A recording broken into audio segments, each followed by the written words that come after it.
नमस्कार, मैं हूं आपके साथ अभिषेक। आप देख रहे हैं छत्तीसगढ़ बात हमारे साथ। आज बात होगी सट्टे पर। जी हां, महादेव सट्टा ऐप मामले में सीबीआई की छापेमारी हुई है। होली से ठीक पहले भूपेश बघेल के घर ईडी ने छापेमारी की थी। अब महादेव सट्टा ऐप मामले में सीबीआई की टीम ने छत्तीसगढ़ सहित कुल 4 राज्यों दिल्ली, भोपाल और कोलकाता के 60 स्थानों पर छापेमारी की है। छत्तीसगढ़ में पूर्व मुख्यमंत्री भूपेश बघेल, उनके 2 ओएसडी रहे आशीष वर्मा और मनीष बंछोर, उनकी सेक्रेटरी रही सौम्या चौरसिया, विधायक देवेंद्र यादव, रिटायर्ड आईएएस अनिल टुटेजा और 4 आईपीएस अधिकारी आनंद छाबड़ा, अभिषेक पल्लव, आरिफ शेख, प्रशांत अग्रवाल के घर जांच हुई है। एएसपी संजय ध्रुव और 2 सिपाही नकुल सहदेव के घर भी टीम ने दबिश दी। रायपुर, दुर्ग और भिलाई में 10 से अधिक टीमों ने कार्रवाई की। याद रहे, भिलाई से ये सब कुछ शुरू हुआ है। पूर्व सीएम भिलाई 3 पदम नगर स्थित घर, विधायक देवेंद्र यादव के सेक्टर 5 स्थित घर पे, आईपीएस अभिषेक पल्लव के सेक्टर नंबर 9 स्थित घर पे और उनके समय में महादेव सट्टा चलाने वाले सिपाही नकुल और सहदेव के नेहरू नगर वाले घर पर भी दस्तावेजों की जांच हुई है। दस्तावेज खंगाले जा रहे हैं। भिलाई में देवेंद्र यादव की मां ने सीबीआई की कार्रवाई का हालांकि विरोध तो किया था। पूर्व सीएम भूपेश बघेल के ओएसडी रहे मनीष बंछोर के भिलाई 3 स्थित घर में ताला लगा मिला। बाद में ताला तोड़कर टीम अंदर घुसी। सीबीआई के एक्शन को पूर्व डिप्टी सीएम टीएस सिंहदेव ने भूपेश बघेल की छवि को खराब करने का प्रयास बताया है। वहीं भाजपा का कहना है कि सीबीआई जैसी एजेंसियां बिना सबूत एक्शन नहीं लेती। आपको बता दें कि छत्तीसगढ़ सरकार ने अगस्त 2024 में महादेव बेटिंग ऐप घोटाले की जांच आधिकारिक तौर पर सीबीआई को सौंप दी। ईडी ने पिछले साल जनवरी में इस पूरे मामले की जांच शुरू की थी। इसके बाद इसका जिम्मा एसीबी और ईओडब्ल्यू को भी सौंपा गया। इस साल 4 मार्च को एसीबी की चार्जशीट में भूपेश बघेल को आरोपी बनाया गया। भूपेश बघेल के खिलाफ पुलिस ने धोखाधड़ी, आपराधिक साजिश, विश्वासघात और जालसाजी समेत विभिन्न धाराओं और भ्रष्टाचार निवारण अधिनियम की धारा 7 और 11 के तहत एफआईआर दर्ज की थी। कई अन्य लोग भी इसमें आरोपी बनाए गए थे, जिन पर अब एक्शन तो हो रहा है। फिलहाल कोई चुनाव तो नहीं। अब ऐसे में सीबीआई के कार्रवाई को राजनीति से प्रेरित क्या कहा जा सकता है? और इस महादेव सट्टा ऐप के विदेशों में बैठे मास्टरमाइंड कब सीबीआई की गिरफ्त में आएंगे? इन तमाम विषयों पर आज चर्चा होगी। पहले एक बार बयान सुन लेते हैं। राज्य में जब कांग्रेस पार्टी की सरकार थी, भूपेश बघेल मुख्यमंत्री थे, कई बड़े बड़े घोटाले हुए और उन घोटालों की जांच सीबीआई ईडी लगातार कर रही है और जांच क्रमशः आगे बढ़ रही है। जांच के क्रम में ही सीबीआई ने आज छत्तीसगढ़ में लगभग 50 अलग अलग स्थानों पर आज जांच के लिए छापामारी की है। उसमें कुछ आईपीएस अफसर हैं, कुछ अन्य अफसर हैं और कुछ राजनेता भी हैं। और इसलिए सीबीआई की ये जो कार्रवाई है, ये सामान्य जांच की प्रक्रिया के तहत किया गया है और ये जांच की कंटिन्यूअस प्रक्रिया का एक हिस्सा है। मुझे पता चला है, बाकी क्या विषय है, किस विषय पर ये कार्रवाई है, ये मुझे जानकारी में नहीं है। हाँ, ये जरूर पता है कि सीबीआई ने अभी छापा किया है। अनेक विषयों को सौंपा है, बाद में क्लियर होगा कि किस विषय पर छापे हुए हैं। अनेक विषयों को सौंपा गया है। उनको नहीं मालूम है शायद कि आदरणीय नेता प्रतिपक्ष जी ने स्वयं विभिन्न विषयों पर सीबीआई जांच की मांग की है, तो वे बाबा उनको भी विश्वास है, भाई ईडी पर विश्वास है, सीबीआई पर विश्वास है, अब उनको भी विश्वास है। नतीजों तक पहुंचने के लिए ही जांच है भाई। और यहाँ पर कोई ये स्थिति ना बने, इसलिए ही इसको केंद्रीय एजेंसी को दे दिया गया कि भाई आप जांच करें। अब केंद्रीय एजेंसी को विभिन्न विषयों की जांच के लिए दिया गया है। इस पर और थोड़ी स्पष्टता होगी कि किस विषय पर यह जांच है। जिस तरह से छत्तीसगढ़ में सेंट्रल एजेंसियों का खुलकर दुरुपयोग हो रहा है, मैं समझता हूं कि लोकतंत्र में और राजनीति में इसके लिए कोई स्थान नहीं है। जिस तरह से आज फिर से ईडी का एक एपिसोड खत्म होने के बाद दूसरा एपिसोड की शुरुआत हुई सीबीआई। आज जिस तरह से पूर्व मुख्यमंत्री भूपेश बघेल जी के यहां, राष्ट्रीय सचिव देवेंद्र यादव जी के यहां जिस तरह से सीबीआई रेड कर रही है, रेड की है और कांग्रेस के अन्य कार्यकर्ताओं के यहां भी रेड की है, मैं समझता हूं कि ये रेड सेंट्रल एजेंसी का दुरुपयोग, बदले की भावना से है और छत्तीसगढ़ में अब सिर्फ डराने, धमकाने और बदले की भावना से कार्रवाई चल रही है। 15 दिन पहले पूर्व मुख्यमंत्री भूपेश बघेल जी के यहाँ एआईसीसी के राष्ट्रीय महासचिव बने, अभी उनके यहाँ ईडी का रेड होता है। रेड होने के बाद कुछ नहीं मिलता वहां, आज तक एक समन जारी नहीं हुआ, जबकि पूर्व मुख्यमंत्री भूपेश बघेल जी ने उस रेड में भी कहा कि हम हर तरह से सहयोग करने को तैयार है, जब भी सम्मन आएगा जरूर उपस्थित होकर जाएंगे, लेकिन आज तक एक सम्मन नहीं। चलिए, ये तो थे बयान। अब थोड़ा प्री कैप हो जाए। इस कहानी की शुरुआत होती है भिलाई से, जहां पर एक जूस बेचने वाला सौरभ चंद्राकर और उसका दोस्त रवि उपल दोनों मिलकर इस बेटिंग ऐप कंपनी की शुरुआत करते हैं, जिसका ये जो बेटिंग ऐप जिसको लेकर लगातार बात चल रही है। अब दिलचस्प बात यह है कि इस कंपनी का आगाज होता है दुबई से। अब तो आधिकारिक तौर पर तारीख तो पता नहीं है, लेकिन कहा यह जाता है कि 2019-20 में इस महादेव बेटिंग ऐप की शुरुआत हुई थी दुबई से, क्योंकि दुबई में बेटिंग लीगल है। अब वहां से ये बेटिंग किस तरह से ऑपरेट हुई, ये देखना भी काफी दिलचस्प है। आपको बता देते हैं, क्योंकि दुबई से पैसा लाना और भारत से दुबई पैसा भेजना ये काफी जटिल प्रक्रिया है। अब इसे किस तरह से अंजाम दिया गया वो भी आपको बता देते हैं। थर्ड पार्टी ऐप सिस्टम के जरिए, जहां पर अगर आप बैटिंग करना चाहते हैं, आप ऑनलाइन बैटिंग करेंगे, आप पैसा डालना चाहते हैं, तो आप रैंडम थर्ड पार्टी अकाउंट्स के थ्रू यूपीआई के जरिए पैसा ट्रांसफर करेंगे। आपका एक यूनिक आईडी जनरेट होगा। अब ये यूनिक आईडी कैसे जनरेट होता है, इसको जनरेट करने के लिए पूरे देश भर में, जैसा कि बताया जा रहा है, 30 के लगभग कुछ कॉल सेंटर्स खोले गए। आप बेसिकली ग्राहक बने, उसके बाद आपने पैसा लगाया, पैसा जो आपने जीता वो भी रैंडम अकाउंट के थ्रू यूपीआई और अलग अलग तरीकों से आपके अकाउंट में पहुंचा, और बाकी का एक बड़ा हिस्सा सौरभ चंद्राकर और रवि उपल के अकाउंट में अलग अलग जरियों से, जैसा कि कहा जाता है हवाला और बहुत से अन्य जरिए थे जिनका इस्तेमाल करते हुए रैंडम अकाउंट से ये पैसा करोड़ों अरबों रुपए जो है पहुंचाए गए बैटिंग के मामले में। और ऐसे में अभी तक जो जानकारी मिली है, कुल 70 मामलों में अब तक 300 से ज्यादा गिरफ्तारियां हुई हैं। ऐसे लोग जिनके कुछ तो ऐसे मामले थे जहां पर उनको पता भी नहीं था कि उनके अकाउंट का इस्तेमाल आखिर किस लिए किया जा रहा है। ऐसे थर्ड पार्टी सैकड़ों की संख्या में अकाउंट बना के ये पैसा ट्रांसफर किया गया। जाहिर है इतनी बड़ी संख्या में गिरफ्तार हुई है, इतने बड़े अमाउंट जो है ट्रांसफर हुए हैं, तो ये बहुत बड़ा घोटाला बिना प्रशासनिक समर्थन के, पुलिस समर्थन के नहीं हो सकता। लेकिन सवाल यह है कि वो बड़े चेहरे कौन से हैं। लगातार हम एक के बाद एक छापे देख रहे हैं। रवि उपल और सौरभ चंद्राकर को 2023 से ईडी जो है दुबई से इंडिया डिपोर्ट करने के लिए रेड कॉर्नर नोटिस पहले जारी कर चुकी है, लेकिन ये एक बड़ी लंबी प्रक्रिया है। अभी तक ये दोनों भारत क्यों नहीं आए, ये भी एक बड़ा सवाल है। बहुत से तथ्य हैं जिन पर हम जरूर जवाब लेंगे, लेकिन अब इसका जो राजनीतिक पहलू है उस पर चर्चा को आगे बढ़ाते हैं। आलोक सोनी बीजेपी से हमारे साथ जुड़ रहे हैं, शिल्पा देवांगन कांग्रेस से हमारे साथ हैं। सबसे पहले शिल्पा जी, आप ही से सवाल ले लेते हैं, क्योंकि पहले तो लगता था कि कभी किसी पूर्व मुख्यमंत्री या बड़े नेता के या सीबीआई या ईडी का छापा पड़े, बहुत बड़ी बात होती थी, पर अब तो लगता है नाश्ते पर पहुंच जाते हैं आजकल। लेकिन मैं सीधा यही पूछूंगा, क्योंकि हर बार आप आरोप लगा देते हैं बीजेपी की कि वो आपके पार्टी के नेताओं को बदनाम करने की कोशिश कर रहे हैं। अब ये स्टैब्लिश हो चुका है कि बहुत बड़े स्तर पर महादेव बैटिंग ऐप का घोटाला जो है हुआ है, और कहीं ना कहीं इसका आगाज छत्तीसगढ़ से हुआ है। क्या कांग्रेस नहीं चाहती कि ये जो बड़े आरोपी है, जो बड़े चेहरे हुए पकड़े जाएं? कितने गरीब साधारण लोगों के जो इतने करोड़ों पैसे डूब गए हैं, क्या उन्हें इंसाफ नहीं मिलना चाहिए? सीबीआई के पास क्या विकल्प है अगर वो छापे नहीं मारेंगे? और छापे सिर्फ भूपेश बघेल जी के यहाँ नहीं पड़े, तमाम आईपीएस अधिकारी, पूर्व प्रशासनिक अधिकारी, ओएसडी जो थे उनके सबके यहाँ पड़े। देखिए, कांग्रेस के नेता कभी भी ये नहीं कहते कि हम संवैधानिक संस्थाओं का सहयोग नहीं करेंगे। इवन भूपेश बघेल जी ने कई बार अपने वक्तव्य में कहा है कि जिस प्रकार से भी हो हम संवैधानिक संस्थाओं के जो भी खोजबीन है उनका सहयोग करेंगे, और वो करते भी आए हैं। परंतु देखने वाली बात यह है कि जिस प्रकार से पैटर्न दिखाई दे रहा है, हर संवैधानिक संस्था का जो कार्यशैली दिखाई दे रही है, वो ऐसा दिखाई दे रहा है कि विपक्ष के नेताओं को बदनाम करने की कोशिश। हम हमेशा से ये कहते हैं कि आज तक नतीजे पर संवैधानिक संस्थाएं क्यों नहीं पहुंच पाई। 10 साल का एक कन्विक्शन रेट का मैं डेटा निकाल रही थी नेट से, तो इसमें ये पूरा जो मिलता है उसमें लिखा हुआ है कि 193 केसेस एक्स एमएलए, विपक्ष के नेताओं और जितने भी विपक्ष के लोग हैं उनके कार्यकर्ताओं के यहाँ रेट पड़ा गया। परंतु कन्विक्शन रेट सिर्फ 2 लोगों का, कन्विक्शन रेट इतना कम। ठीक है, ये बात बहुत बार उठ चुकी है। और आपने जो कहा बिल्कुल इसमें बहुत गंभीर तथ्य है, मैं बिल्कुल इससे इनकार नहीं करता, लेकिन जो बड़े सवाल है उसके जवाब चाहिए।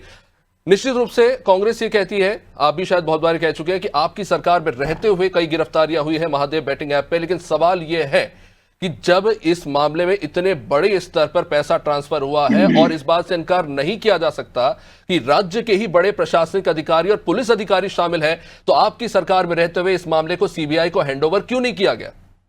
देखिए, आज तक कोई प्रमाण मिले क्या?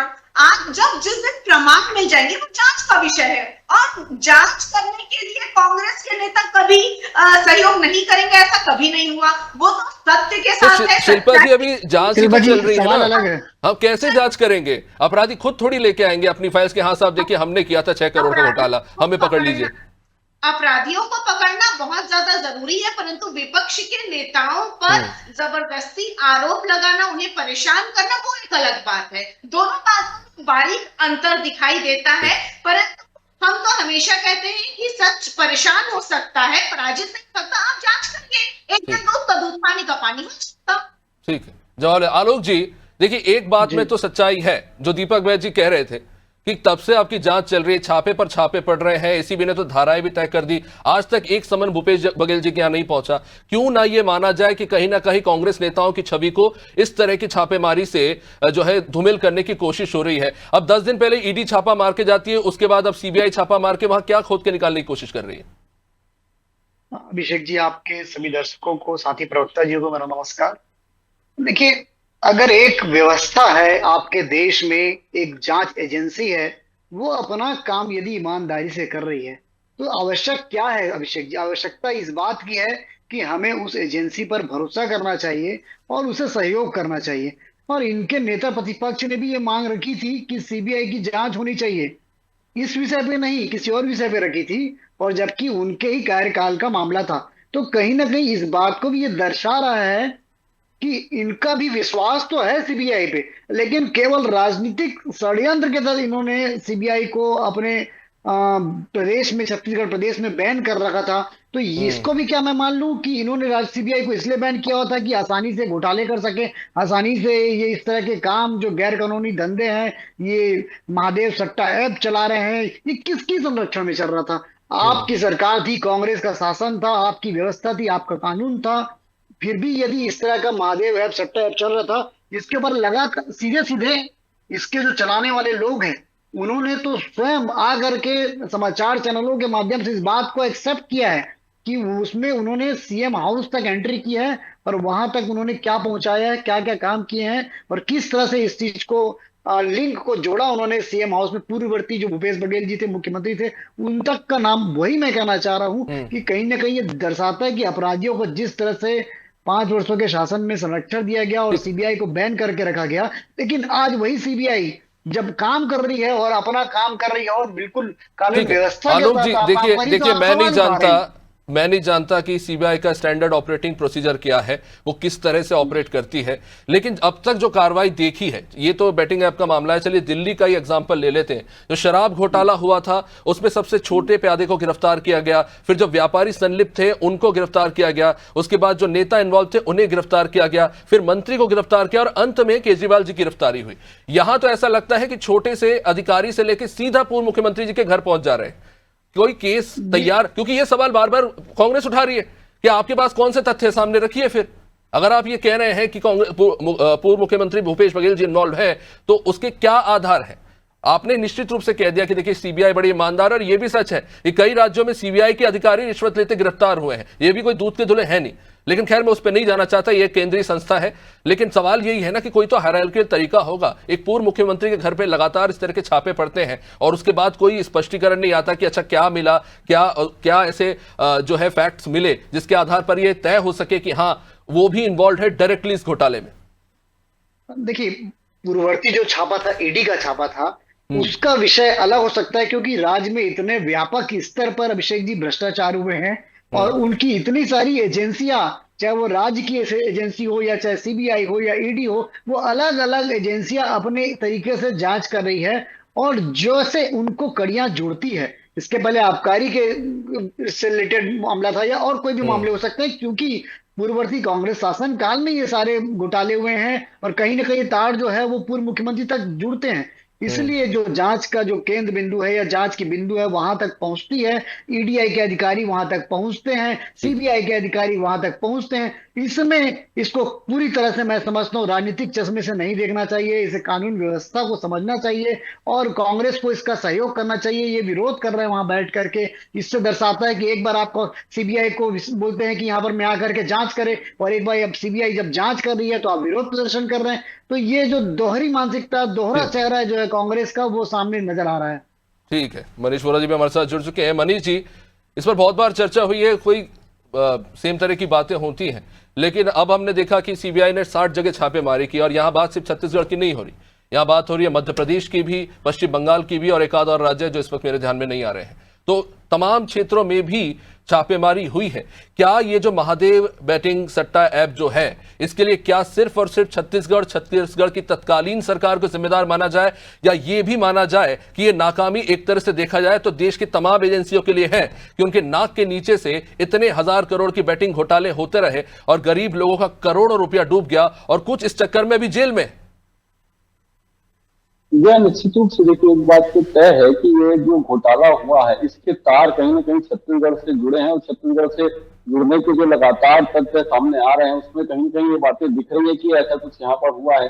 लेकिन उसके बाद में जो चीजें निकल करके आ रही है, अन्य राज्यों पर भी जो इस प्रकार के छापे पड़ रहे हैं, तो ये ऐप कोई एक लोकल लेवल पर केवल छत्तीसगढ़ में नहीं चल रहा था, इस पर तो पूरे ऑल ओवर इंडिया में और इंडिया के बाहर बैठे लोग इसको ऑपरेट कर रहे थे। तो ये जिस प्रकार से पूरा संगठित रूप से चल रहा था और इसको लेकर के जो पूरा छत्तीसगढ़ में माहौल बनाया गया, उसके बाद में ये कार्रवाई सीबीआई की होना। देखिए एक चीज ये तय है कि भारतीय जनता पार्टी ने विपक्ष में रहते हुए भ्रष्टाचार को बहुत बड़ा मुद्दा बनाया था, और बड़ा मुद्दा बनाने के बाद उनके केंद्रीय मंत्री ने छत्तीसगढ़ आने के अपने हर दौरे में इस बात को कहा था कि जो लोग भ्रष्टाचार कर रहे हैं उनको उल्टा टांग के हम सीधा करेंगे। तो इस प्रकार की कार्रवाइयां लगातार होना, यह निश्चित रूप से तय दिख रहा था कि कार्रवाइयां तो होंगी और लगातार होंगी, ये कार्रवाइयां हो रही है। तो इस कार्रवाइयों को लेकर के मुझे लगता है कि गवर्नमेंट को एक चीज को ध्यान रखना चाहिए कि जो कार्रवाइयां हो रही है, इसके पहले भूपेश बघेल जी का ईडी का छापा पड़ा, उसके बाद अभी सीबीआई का छापा पड़ा है।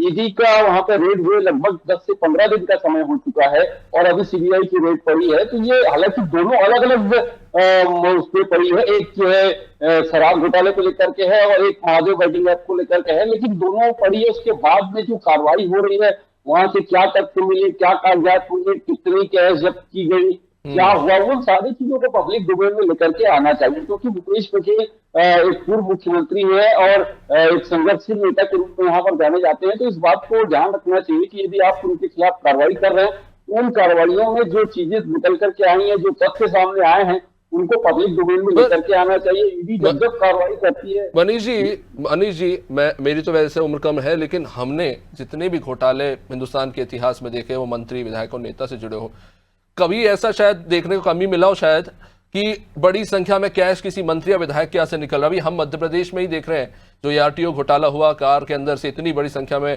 कैश और सोना निकला, जो ये स्पष्ट करता है कि कहीं ना कहीं काला धन जो था उसको डाइवर्सिफाई किया गया सोने के रूप में और कैश कहीं कहीं से लाया गया। इस मामले में भी ये निकल के सामने आ रहा है कि सिर्फ बैटिंग से पैसा कमाया नहीं गया है, बल्कि इस काले धन को सफेद करने के लिए भारत के अंदर ही अलग अलग बिजनेसेस में कथित तौर पर इन्वेस्ट किया गया है। आधिकारिक रूप से अभी इसको लेकर जानकारी नहीं दी गई है, लेकिन माना जा रहा है कि यह भी कारण है कि अलग अलग राज्यों में इन्वेस्टमेंट हुई है।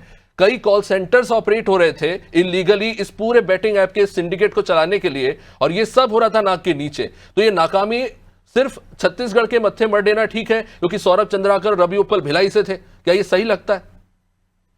देखिए निश्चित रूप से केवल छत्तीसगढ़ पर इस चीज को मान देना सही नहीं है, लेकिन उसके जो ऑपरेटर थे, जो मुख्य प्रमोटर थे उसके, वो लोग क्योंकि छत्तीसगढ़ से थे और छत्तीसगढ़ के बहुत सारे लोगों के नाम, जिस प्रकार से अभी देखेंगे बहुत सारे आईपीएस के यहाँ भी सीबीआई की रेड पड़ी है, उसके अलावा और भी पॉलिटिकल लोगों के यहाँ भी रेड पड़ी है, कुछ बिजनेसमैन लोगों के यहाँ भी रेड पड़ी है। तो इस प्रकार से जो पूरी कार्रवाई हुई है उसमें एक व्यापक स्तर पर कार्रवाई हुई है, और ये कार्रवाई मुझे लगता है बहुत लंबे समय से वेटिंग थी कि इस प्रकार की कोई कार्रवाई छत्तीसगढ़ में हो सकती है।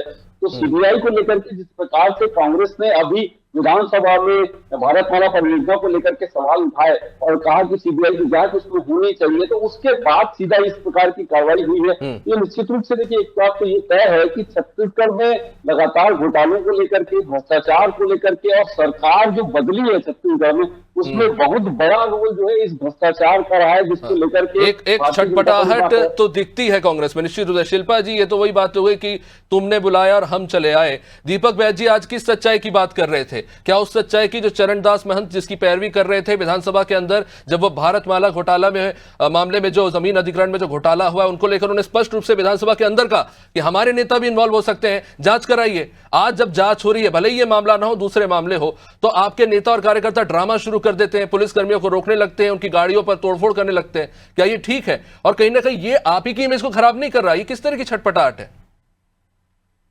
देखिए, छटपटाहट की कोई बात नहीं है। मैंने पहले ही कहा कि कांग्रेस के नेता सहयोग करते हैं, परंतु बार बार विपक्ष के नेताओं को बदनाम करने की कोशिश की जा रही है। इस चर्चा में एक बात अच्छे से समझ में आती है कि जो महादेव ऐप देश और विदेशों से ऑपरेट हो रहे थे और पूरे समूचे देश में फैले हुए थे, उसमें छत्तीसगढ़ के विपक्ष के ही नेता क्यों घेरे में आते हैं? जांच का विषय तो ऊपर होना चाहिए, चाहे वो पक्ष में रहे चाहे विपक्ष में रहे। शिल्पा जी, आप तब सरकार में थे और जो सवाल मैंने आलोक जी से पूछा या मनीष जी से पूछा, वो सवाल आप पे भी बिल्कुल वाजिब है।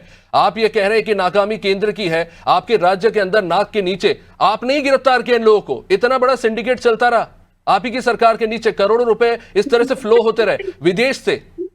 तो क्या आपसे सवाल नहीं पूछा जाएगा? और क्या इस बात पर शंका जाहिर नहीं की जाएगी कि आपके पुलिस अधिकारियों को जानकारी नहीं, आपके प्रशासनिक तंत्र को जानकारी नहीं, बैंक में फर्जी अकाउंट खोलकर, थर्ड पार्टी अकाउंट खोलकर, गरीब मासूम लोगों को बेवकूफ बनाकर, उनको पता नहीं उनके अकाउंट में किस तरह से फर्जीवाड़ा हो रहा है, कोई जानकारी नहीं देने से कभी कांग्रेस के नेता नहीं कतराते हैं। सवालों के जवाब देने से कभी कांग्रेस के नेता नहीं कतराते हैं, क्योंकि जो सच्चाई है वो हमेशा सच्चाई ही रहती है। और अभी तक के कोई भी ऐसे प्रमाण नहीं मिले हैं जिससे ये सारी चीजें साबित हो सके। हम तो बोलते हैं न्यायिक प्रक्रिया पर हमें भरोसा है, आप इंतजार करिए, कुछ दिन में दूध का दूध पानी का पानी हो ही जाता है। और जिस प्रकार से आज का दौर चल रहा है, बदनाम करने की जो कोशिश की जा रही है, वो उस बात पर हमने आपत्ति जताई है। पता है ये गंभीर मसला बहुत अलग अलग स्तर पे है। जिन लोगों के थर्ड पार्टी अकाउंट से या जिन लोगों का जो बैटिंग में पैसा लगा, ये नौजवान है, इनके पास रोजगार नहीं, वहां एक नाकामी कि नौजवानों को रोजगार नहीं मिला, अब वो बेचारे गलत तरीके इस्तेमाल कर रहे हैं। वो कहीं ना कहीं विक्टिम भी है, अपराधी बोल के उनको आप भर दें, लेकिन वो विक्टिम भी है इसी व्यवस्था के कि आप नौकरी नहीं दे पाए। ऐसे गरीब लोग जिनके पास पैसा नहीं है, वो अपराध में संलिप्त होने के लिए तैयार है कि ठीक है हमारा बैंक अकाउंट ले लीजिए, उन्हें पता नहीं है कि इसके क्या नतीजे हो सकते हैं। आज जो लोग जेल में हैं उसके लिए क्या आपके सरकारी तंत्र जिम्मेदार नहीं है? और अगर उसकी मुखिया आपके भूपेश बघेल जी हैं, तो क्या उनसे सवाल नहीं पूछा जाना चाहिए? और अगर पूछा जा रहा है तो उसमें गलत क्या है? परंतु सवाल पूछा जाना चाहिए, परंतु इस प्रकार से बदनाम करने की कोशिश हर बार नहीं की जानी चाहिए। आप असली अपराधियों को पकड़ने के प्रयास कर रहे हैं। आप शिल्पा जी जब सवाल पूछने के लिए जब ईडी बुलाती है तो भूपेश बघेल जी जाते नहीं, उनके सुपुत्र पहुंचते नहीं, और जब गिरफ्तारी वारंट निकलेगा तो फिर वही विरोध प्रदर्शन शुरू होगा। तो सहयोग कैसा है? बात सीबीआई का कार्य करने, मतलब कुल मिला के ईडी को कोई प्रमाण मिले तो सार्वजनिक करिए, उनसे समन तक का नहीं आया। शिल्पा जी, आप ये कह रही है कि सीबीआई को जो तथ्य मिले सार्वजनिक कर दे ताकि जो अपराधी है वो बच के निकल जाए कि अरे भैया ये सबूत मिले, भागो। खैर ठीक है, अभी समय नहीं है। बहुत बहुत शुक्रिया आप सभी का इस चर्चा में जुड़ने के लिए। और ये जो जांच हो रही है उसको लेकर कई सारे सवाल है, आखिर अभी तक ये जांच कहां तक पहुंची है? सौरभ चंद्राकर और रवि उप्पल कब भारत लौटेंगे? क्या इस मामले में उन लोगों को इंसाफ मिलेगा जो दरअसल विक्टिम है लेकिन इस पूरी खराब व्यवस्था का वो शिकार हो गए? जो मूल अपराधी है, जिन लोगों ने इस पैसे का गलत इस्तेमाल किया, गलत तरीके से पैसा लाया गया, इसका कहां इस्तेमाल हुआ, इसको लेकर कई सारी कथित तौर पर बातचीत हो रही है। लेकिन जाहिर तौर पर दूध का दूध पानी का पानी होना चाहिए, क्योंकि मासूम लोगों का करोड़ों रुपए का पैसा एक देश के बाहर तो गया ही, लोगों की अपनी मेहनत की कमाई भी डूब गई। कई लोगों की अपनी जमीन बेचकर तक पैसे लगाए थे, जो पैसे उनके डूब गए। एक बहुत ही दुखद कहानी है। अगर आप चाहे तो इंटरनेट पे जाके पढ़ सकते हैं। फिलहाल इस कार्यक्रम में इतना ही। देखते रहिए नाज़िर टीवी। नमस्कार।